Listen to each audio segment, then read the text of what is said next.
ಇವತ್ಗೂ ಯಾವ್ಯಾವ content creators ಗಳಿದ್ದಾರೆ ನನಗೆ ಸಿಕ್ಕಿದಾಗ ಎಲ್ರಿಗೂ ನಾನು ಹೇಳೋದು ಒಂದೇ ಮಾತು, ನಮ್ಮ ಮೈಸೂರಿಗೆ ಬನ್ನಿ ವಿಡಿಯೋ ಮಾಡಿ, ಮೈಸೂರು ಎಷ್ಟು ಚೆನ್ನಾಗಿದೆ ಅಂತ ತೋರಿಸಿ ಅಂತ. ಯಾರ್ಯಾರು ಬಂದಿದ್ದಾರೆ ಯಾರು ಇದು ತನಕ ಕಂಪ್ಲೇಂಟ್ ಮಾಡಿಲ್ಲ ಗುರು ಮೈಸೂರು ಬಗ್ಗೆ. ನಿಮ್ದು ಯಾವ್ದು ಡ್ರೀಮ್ ಬೈಕ್, ನಿಮ್ ಫೇವರೇಟ್?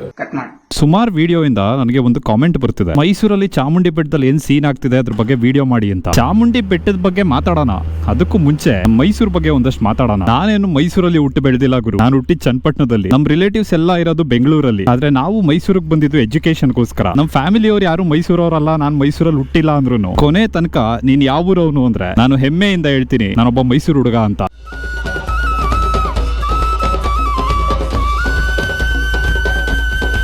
ನಾನು ಚಿಕ್ಕ ವಯಸ್ಸಲ್ಲಿದ್ದಾಗ ಚನ್ನಪಟ್ಟಣದಿಂದ ದಸರಾ ನೋಡಕ್ಕೆ ಅಂತ ಬರ್ತಾ ಇದ್ವಿ. ಅವಾಗೆಲ್ಲ ನನಗೆ ದಸರಾ ಒಂದು ಹಬ್ಬದ ತರ ಕಾಣ್ತಾ ಇರ್ಲಿಲ್ಲ, ಮೈಸೂರಿಗೆ ಬರದೇ ಒಂದು ಹಬ್ಬದ ತರ ಇತ್ತು. ಲೈಫ್ ಅಲ್ಲಿ ನನಗೆ ಸಿಕ್ಕಂತ ಒಂದು ದೊಡ್ಡ ವರ ಏನು ಅಂದ್ರೆ ಮೈಸೂರಲ್ಲೇ ಬದುಕಕ್ಕೆ ಆಪರ್ಚುನಿಟಿ ಸಿಕ್ಕಿದ್ದು. ನಾನೊಂದ್ ಕಡೆ ಓದಿದೆ ಗುರು, ನೀನ್ ಎಷ್ಟೇ ಚೆನ್ನಾಗಿದ್ರು, ನಿನ್ಗೆ ಎಷ್ಟೇ ಟ್ಯಾಲೆಂಟ್ ಇದ್ರು, ಪ್ರಾಪರ್ ಆಗಿರುವಂತ ಜಾಗದಲ್ಲಿ ನೀನ್ ಇಲ್ಲ ಅಂದ್ರೆ ನಿನ್ ಟ್ಯಾಲೆಂಟ್ ನ ಗುರುತಿಸ್ಕೊಳಕ್ ಆಗೋದಿಲ್ಲ ಅಂತ. ಅದು ನನಗೆ ಮೈಸೂರಿಗೆ ಬಂದ ಮೇಲೆ ಗೊತ್ತಾಯ್ತು. ಇನ್ನ ಇಲ್ಲಿರುವಂತ ಟ್ಯಾಲೆಂಟ್ ಗಳ ಬಗ್ಗೆ ಮಾತಾಡೋದಾದ್ರೆ ಸಿನಿಮಾದಲ್ಲಾಗ್ಲಿ, ಸಿಂಗರ್ಸ್ ಗಳಾಗ್ಲಿ, ಕ್ರಿಕೆಟ್ ಅಲ್ಲಾಗ್ಲಿ, ಪೊಲಿಟಿಕ್ಸ್ ಅಲ್ಲಾಗ್ಲಿ, ಸೈನ್ಸ್ ಅಲ್ಲಾಗ್ಲಿ, ಆರ್ಟ್ಸ್ ಅಲ್ಲಾಗ್ಲಿ, ಎಲ್ಲಾ ಕಡೆ ಮೈಸೂರವ್ರು ಇದಾರೆ. ಮೈಸೂರ್ನ ಸಾಂಸ್ಕೃತಿಕ ನಗರಿ ಅಂತಾರೆ, ಪಾರಂಪರಿಕ ನಗರಿ ಅಂತಾರೆ. ಬರೀ ಮೈಸೂರಲ್ಲೇ ಸಂಸ್ಕೃತಿ ಇತ್ತು, ಬರೀ ಮೈಸೂರಲ್ಲೇ ಪರಂಪರೆ ಇತ್ತು ಅಂತ ನಾನು ಹೇಳೋದಿಲ್ಲ.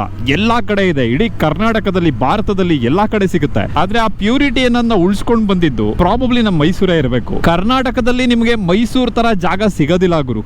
ಕರ್ನಾಟಕ ಅಲ್ಲ, ಇಡೀ ವಿಶ್ವದಲ್ಲೆಲ್ಲೂ ನಿಮಗೆ ಮೈಸೂರು ತರ ಜಾಗ ಸಿಗೋದಿಲ್ಲ. ಸಿಕ್ಕಿರೋದ್ನ ಉಳಿಸ್ಕೊಂಡು ಹೋದ್ರೆ ಸಾಕಾಗಿದೆ ನಮಗೆ. ಮೈಸೂರ್ನ ಬೆಳೆಸಬೇಕು ಅಂತ ಯಾರು ಬಂದು ಕೇಳ್ಕೊಂಡಿಲ್ಲ, ಮೈಸೂರ್ನ ಡೆವಲಪ್ಮೆಂಟ್ ಮಾಡಿ ಅಂತ ಯಾರು ಬಂದು ಬೇಡ್ಕೊಂಡಿಲ್ಲ.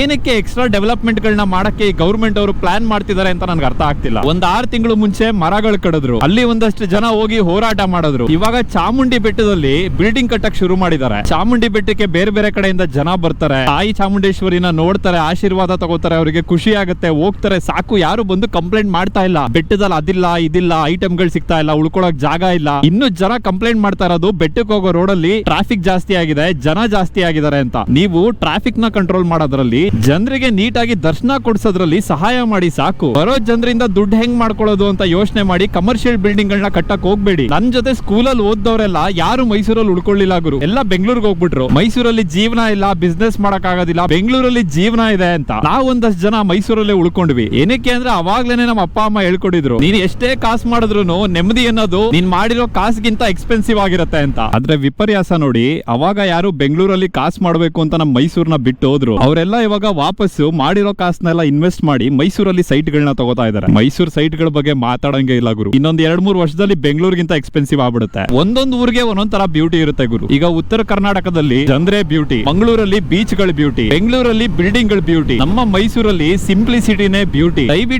ನಮ್ಮ ಮೈಸೂರ್ನ ಹೆಂಗೆ ಸಿಂಪಲ್ ಆಗಿದೆ ಹಂಗೆ ಸಿಂಪಲ್ ಆಗಿರಕ್ಕೆ ಬಿಟ್ಬಿಡಿ. ಮುಂದಿನ ಜನರೇಷನ್ ಅವ್ರಿಗೆ ಕರ್ನಾಟಕ ಅಂದ್ರೆ ಎಷ್ಟು ಪೀಸ್ಫುಲ್ ಆಗಿತ್ತು, ಎಷ್ಟು ನೆಮ್ಮದಿ ಆಗಿತ್ತು, ರೋಡ್ಗಳು ಎಷ್ಟು ಕ್ಲೀನ್ ಆಗಿತ್ತು, ಕಂಪ್ನಿಗಳೇ ಇಲ್ದೇ ಇರೋಂತ ಊರು ಹೆಂಗಿತ್ತು. ಬೆಳಗ್ಗೆ 6 ಗಂಟೆಗೆ ಎದ್ದು ಟ್ರಾಫಿಕ್ ಅಲ್ಲಿ ನಿಂತ್ಕೊಂಡು ಕೆಲ್ಸಕ್ಕೆ ಹೋಗಿ ಮಧ್ಯರಾತ್ರಿ ವಾಪಸ್ ಬಂದು ಅರ್ಧಂಬರ್ಧ ಊಟ ಮಾಡಿ ಮಲ್ಕೊಂಡು ಮತ್ತೆ ಅದೇ ಜೀವನನ ಕಂಟಿನ್ಯೂ ಮಾಡದೇ ಇರುವಂತ ಲೈಫ್ ಹೆಂಗಿತ್ತು ಅಂತ ಒಂದು ಎಕ್ಸಾಂಪಲ್ ಕೊಡಬೇಕು ಅಂದ್ರೆ ನಾವು ಮೈಸೂರ್ನ ತೋರಿಸ್ಬೇಕು. ಆತರ ನಾವು ತೋರಿಸ್ಬೇಕು ಅಂದ್ರೆ ಇವಾಗ ಮೈಸೂರು ಹೆಂಗಿದೆ ಹಂಗಿರಕ್ಕೆ ನಾವು ಬಿಟ್ಬಿಡ್ಬೇಕು. ನಮ್ಮ ಮೈಸೂರು ಎಷ್ಟು ಪರ್ಫೆಕ್ಟ್ ಆಗಿದೆ ಅಂದ್ರೆ ನಿಮಗೆ ಜಾಸ್ತಿ ಚಳಿ ಆಗೋದಿಲ್ಲ, ಜಾಸ್ತಿ ಬಿಸಿಲಾಗೋದಿಲ್ಲ, ಮಳೆ ಬಂದ್ರೆ ಪ್ರವಾಹ ಆಗೋದಿಲ್ಲ, ಭೂಕಂಪ ಆಗೋದಿಲ್ಲ, ಅಚ್ಚ ಕನ್ನಡ ಮಾತಾಡೋರು ಸಿಗ್ತಾರೆ, ಸ್ವಚ್ಛ ಮನ್ಸಿರೋರು ಸಿಗ್ತಾರೆ. ನನಗೂ ಅರ್ಥ ಆಗುತ್ತೆ. ಇದನ್ನೆಲ್ಲ ನೋಡಿದ್ರೆ ನಿಮ್ಗೂನು ಮೈಸೂರಲ್ಲಿ ಬಂದು ಜೀವನ ಮಾಡ್ಬೇಕು ಅಂತ ಅನ್ಸುತ್ತೆ. ನಮ್ಮ ಗವರ್ಮೆಂಟ್ ಅವರು ಏನ್ ಪ್ಲಾನ್ ಮಾಡ್ತಿರೋದು ಅಂದ್ರೆ ಇಷ್ಟು ಚೆನ್ನಾಗಿರೋ ಊರ್ನ ತೋರಿಸಿ ಜನರನ್ನೆಲ್ಲ ಕರ್ಕೊಂಡ್ ಬಂದು ಇಲ್ಲಿ ಕಮರ್ಷಿಯಲೈಸೇಷನ್ ಮಾಡಿ, ಇಲ್ಲಿ ಬಿಸ್ನೆಸ್ ಮಾಡಿ, ಬೆಟ್ಟದಲ್ಲಿ ಒಂದಷ್ಟು ಬಿಲ್ಡಿಂಗ್ ಕಟ್ಟಿ ಕಾಸು ಮಾಡ್ಕೊಂಡ್ಬಿಡೋಣ ಅಂತ. ಮೀನಿಗೆ ಗಾಳ ಹಾಕೋದು ಅಂತಾರೆ. ಆತರ ಮೈಸೂರಲ್ಲಿರೋ ಸೌಂದರ್ಯನ ಯೂಸ್ ಮಾಡ್ಕೊಂಡು ಇವರು ಕಾಸು ಮಾಡಕ್ ಟ್ರೈ ಮಾಡ್ತಾ ಇದಾರೆ ಅಷ್ಟೇ. ನಿಮಿಷ ರಿಟರ್ನ್ ಅಲ್ಲೂ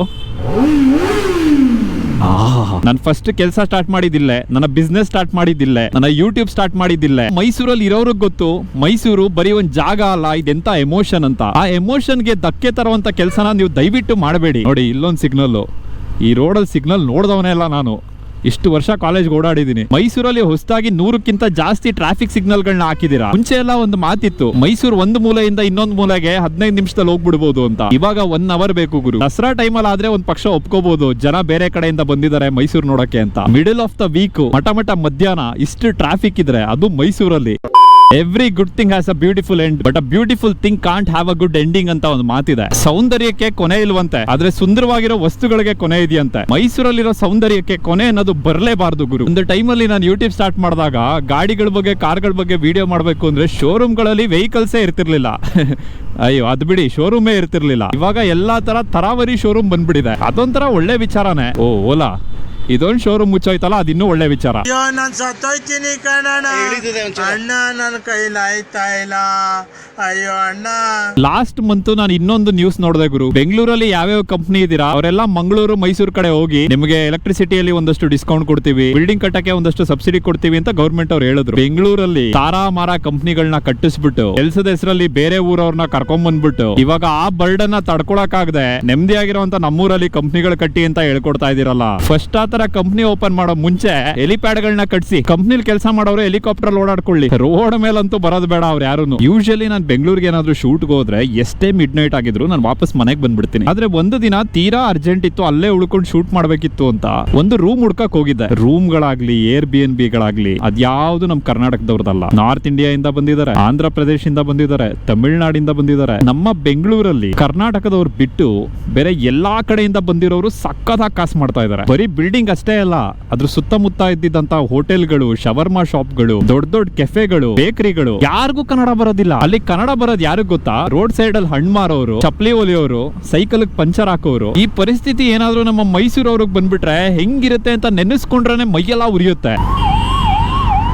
ದೇವ್ರೇ ಒಳ್ಳೇದ್ ಮಾಡಪ್ಪ. ಮುಂಚೆ ಆಂಬುಲೆನ್ಸ್ ನೆಲ್ಲ ನೋಡಿದಾಗ ಏನ್ ಗುರು ಇಷ್ಟೊಂದು ಸೌಂಡ್ ಇದೆ, ಇದಕ್ಕೆ ಜಾಗ ಬಿಟ್ಕೊಟ್ಬಿಟ್ರೆ ಸಾಕು, ಅದ್ ಪಾಸ್ ಆಗ್ಬಿಡ್ಲಿ ಅಂತ ಅನಿಸ್ತಾ ಇತ್ತು. ಸೈಕಾಲಜಿಕಲಿ ಅದನ್ನ ಮಾಡಿರೋದೇ ಆ ರೀಸನ್ಗೆ. ಆದ್ರೆ ಒಂದು ಸಲ ನಮ್ಮ ಫ್ಯಾಮಿಲಿ ಅವರೇನೆ ಆಂಬುಲೆನ್ಸ್ ಅಲ್ಲಿ ಕೂತಾಗ ಟ್ರಾಫಿಕ್ ಅಲ್ಲಿ ವೆಹಿಕಲ್ಸ್ ಜಾಸ್ತಿ ಇದ್ದಾಗ ಯಾವಾಗ ಆಂಬುಲೆನ್ಸ್ ಅವರು ಸೈರನ್ ಅನ್ನು ಹಾಕಿದ್ರು ಆ ಮೊಮೆಂಟ್ ಅಲ್ಲಿ ನನಗೆ ರಿಯಲೈಸ್ ಆಯ್ತು, ನಮ್ಗಾಗೋ ಇರಿಟೇಷನ್ ಗಿಂತ ಆಂಬುಲೆನ್ಸ್ ಒಳಗಡೆ ಇರೋರ್ ಫ್ಯಾಮಿಲಿ ಅವ್ರು ಮಾಡ್ಕೊಳ್ಳೋ ಪ್ರೇಯರ್ಸ್ ಸ್ಟ್ರಾಂಗ್ ಆಗಿರುತ್ತೆ ಅಂತ ನಾನು ಇವಾಗ ಎಲ್ಲೇ ರೋಡಲ್ಲಿ ಆಂಬುಲೆನ್ಸ್ ಹೋದ್ರು ಪ್ರೇ ಮಾಡ್ಕೋತೀನಿ. ಕೆಲವೊಂದ್ಸಲ ನಿಮ್ಮ ಪ್ರಾಣ ಉಳಿಸಿ ಡಾಕ್ಟರ್ನ ನೀವು ದೇವ್ರು ಅಂತೀರಾ. ಆ ಡಾಕ್ಟರ್ ತನಕ ನಿಮ್ಮನ್ನ ಆಂಬುಲೆನ್ಸ್ ಅಲ್ಲಿ ಕರ್ಕೊಂಡು ಹೋಗ್ತಾರಲ್ಲ ಡ್ರೈವರ್, ಅವರು ದೇವ್ರು. ಆಂಬುಲೆನ್ಸ್ ಟ್ರಾಫಿಕ್ ಅಲ್ಲಿ ಸಿಗಾಕೊಂಡಿದ್ದಾಗ ನೀವುಗಳೆಲ್ಲ ಜಾಗ ಬಿಡ್ತಿರಲ್ಲ, ನೀವುಗಳು ದೇವ್ರು. ಮನುಷ್ಯನಿಗೆ ದೇವ್ರಾಗಕ್ಕೆ ತುಂಬಾ ಕಮ್ಮಿ ಸಲ ಆಪರ್ಚುನಿಟೀಸ್ ಗಳು ಸಿಗುತ್ತೆ. ಈ ತರ ಆಂಬುಲೆನ್ಸ್ ಗಳಿಗೆ ಜಾಗ ಬಿಟ್ಟಾದ್ರೂ ದೇವ್ರುಗಳಾಗೋಣ. ನಮ್ಮ ಮನೆ ಹೆಸರು ಕರುನಾಡು ಗುರು. ಇದು ನೋಡ್ಬಿಟ್ಟು ಸುಮಾರು ಜನ ಕ್ವೆಶನ್ ಮಾಡ್ತಾರೆ ಏನಕ್ಕೆ ಈ ಹೆಸರಿಟ್ರಿ ಅಂತ. ನಾವಿರೋಂತ ಸ್ಟೇಟ್ ಕರ್ನಾಟಕ ಆಗೋ ಮುಂಚೆ ಮೈಸೂರು ಅಂತ ಇತ್ತು. ಮೈಸೂರಲ್ಲಿ ನಾನು ಕರುನಾಡ್ನ ನೋಡ್ತಾ ಇದ್ದೀನಿ, ಅದಕ್ಕೋಸ್ಕರ ನಮ್ಮ ಮನೆಗೆ ನಾನು ಕರುನಾಡು ಅಂತ ಹೆಸರಿಟ್ಟಿದ್ದು. ನಮ್ಮ ಫ್ರೆಂಡ್ ಒಬ್ರಿಗೆ ಮನೆ ಬೇಕಾಗಿತ್ತು, ಇಲ್ಲೇ ವಿಜಯನಗರ ಸೈಡ್ ಹುಡುಕ್ತಾ ಇದ್ವಿ. ಸೈಟ್ ರೇಟ್ ಬಿಡಿ ಮೈಸೂರಲ್ಲಿ ಯಾವಾಗ್ಲೂ ಜಾಸ್ತಿ ಆಗುತ್ತೆ. ಬಾಡಿಗೆ ರೇಟ್ ಕೇಳಿ ನಾನು ಶಾಕ್ ಆಗ್ಬಿಟ್ಟೆ. ಒಂದ್ ಮನೆಯಲ್ಲಿ ಹೋಗ್ಬಿಟ್ಟು ಏನಕ್ಕೆ ಸರ್ ಇಷ್ಟೊಂದು ಬಾಡಿಗೆ ಅಂದ್ರೆ ಅವ್ರು ಒಂದ್ ಮಾತು ಹೇಳಿದ್ರು, ನಾನು ಇವಾಗ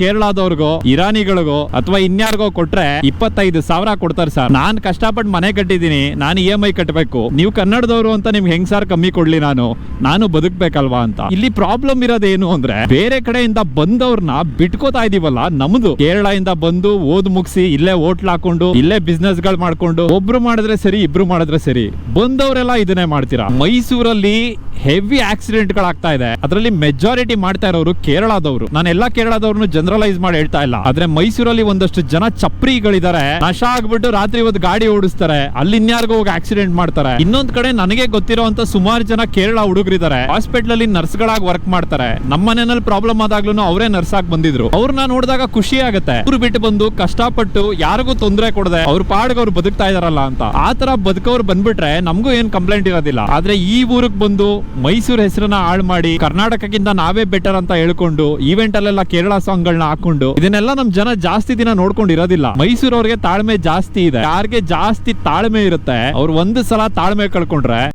ನನಗೂ ಸುಮಾರು ಜನ ಕಂಪ್ಲೇಂಟ್ ಮಾಡ್ತಾರೆ, ಬರೀ ಒಂದೇ ಊರಲ್ಲಿ ಸುತ್ಕೊಂಡು ವಿಡಿಯೋಗಳು ಮಾಡ್ತೀಯಾ, ನಾವು ಗಾಡಿಗಳನ್ನ ತಗೊಂಡು ಲಾಂಗ್ ರೈಡ್ ಹೋಗಿದೀವಿ, ದೇಶಾಂತರ ಸುತ್ತಿದೀವಿ ಅದು ಇದು ಅಂತ. ನೀವ್ ಏನೇನ್ ದೇಶಾಂತರ ಸುತ್ತಿ ವಿಡಿಯೋ ಮಾಡಿ ಏನೇನ್ ದಬಾಕಿದೀರಾ ಅದನ್ನ ಅದಕ್ಕಿಂತ ಜಾಸ್ತಿ ನಾನು ಬರೀ ಮೈಸೂರಲ್ಲಿ ಇಟ್ಕೊಂಡು ದಬಾಕಿದ್ದೀನಿ. ನಮ್ ಧರ್ಮಿ ಸರ್ ಒಂದ್ ಒಳ್ಳೆ ಮಾತು ಹೇಳಿದ್ರು, ಬೆಟ್ಟ ಒಂದು ರೂಪಕ. ನಾನು ಆಗ್ಲೇ ಹೇಳಿದಾಗೆ ಇಡೀ ಮೈಸೂರು ಇದೇ ತರ ಉಳಿಬೇಕು. ಪ್ರತಿ ಆಸ್ಪತ್ರೆ, ಪ್ರತಿ ಕಟ್ಟಡ, ಪ್ರತಿ ರಸ್ತೆ, ಮೈಸೂರು, ಇಡೀ ಮೈಸೂರು ಪಾರಂಪರಿಕ ನಗರ. ಮಹಾರಾಜರು ಮೈಸೂರನ್ನ ಸಾಂಸ್ಕೃತಿಕ ನಗರವನ್ನಾಗೆ ಬಿಟ್ಟು ಬೆಂಗಳೂರನ್ನ ರಾಜಧಾನಿ ರಾಜಧಾನಿಯನ್ನಾಗಿ ಮಾಡಿದ್ದೇ ಮೈಸೂರು ಚಂದವಾಗಿ ಉಳ್ಕೊಳ್ಳಿ ಅಂತ. ಮೈಸೂರಲ್ಲಿ ಇಂಪ್ರೂವ್ಮೆಂಟ್ ಬೇಕು ಅಂದ್ರೆ ಮಹಾರಾಜರಿಗೆ ಮೈಸೂರು ಇಂಪ್ರೂವ್ ಮಾಡಕ್ ಗೊತ್ತಿರ್ಲಿಲ್ವೇ? ಇವರೇ ಆಗ್ಬೇಕಿತ್ತೆ, ಇಲ್ಲ ತಾನೆ? ಸೊ ಮಹಾರಾಜರು ಏನ್ ಮಾಡಿದಾರೆ ಅದು ಉಳಿಸ್ಕೊಂಡು ಹೋದ್ರು ಸಾಕಾಗಿದೆ ನಮ್ಗೆ. ಇವ್ರೇನು ಬೇರೆ ಎಕ್ಸ್ಟ್ರಾ ಇವ್ರ ತಲೆ ಉಪಯೋಗಿಸ್ ಮಾಡೋದೇನಿದ್ರು ಬೆಂಗಳೂರಿಂದ ಆಚೆ ಆ ಕಡೆ ಎಲ್ಲಾದ್ರೂ ಮಾಡ್ಕೊಳ್ಳಿ, ಮೈಸೂರು ಪಾರಂಪರಿಕ ನಗರವಾಗಿ ಉಳ್ಕೊಳ್ಳಿ. ಅರ್ಥ ಆಯ್ತಾ? ನಮ್ ಸರ್ಕಾರದವರು ಈ ಬೇಸಿಕ್ ಪಾಯಿಂಟ್ ನ ಏನಕ್ಕೆ ಅರ್ಥ ಮಾಡ್ಕೊಂಡಿಲ್ಲ ಅಂತ ನಮಗ್ ಗೊತ್ತಾಗ್ತಿಲ್ಲ. ಮೈಸೂರು ನಂತರ ಸುಮಾರು ಜನಕ್ಕೆ ಜೀವನ ಕಟ್ಕೊಡಿದೆ. ಇವತ್ತು ಯಾರ್ಯಾರು ಮೈಸೂರಿಂದ ಹೊರಗಡೆ ಹೋಗಿ ದೊಡ್ಡ ದೊಡ್ಡ ಸ್ಟೇಜ್ ಅಲ್ಲಿ ನಿಂತಿದ್ದಾರೆ ಅವರೆಲ್ಲ ಹೆಮ್ಮೆಯಿಂದ ಹೇಳ್ತಾರೆ ನಾನು ಒಬ್ಬ ಮೈಸೂರವನು ಅಂತ. PUC ಅಲ್ಲಿ ನಮ್ ಕನ್ನಡ ಸರ್ ಹೇಳ್ತಾ ಇದ್ರು, ಹಳೆ ಜನ್ಮದಲ್ಲಿ ತುಂಬಾ ಪುಣ್ಯ ಮಾಡಿರೋರು ಮೈಸೂರಲ್ಲಿ ಹುಡ್ತಾರೆ, ಈ ಜನ್ಮದಲ್ಲಿ ಒಳ್ಳೆ ಕೆಲಸ ಮಾಡಿದ್ರೆ ಮೈಸೂರಲ್ಲಿ ಬದುಕುವಂತ ಪುಣ್ಯ ಸಿಗುತ್ತೆ ಅಂತ.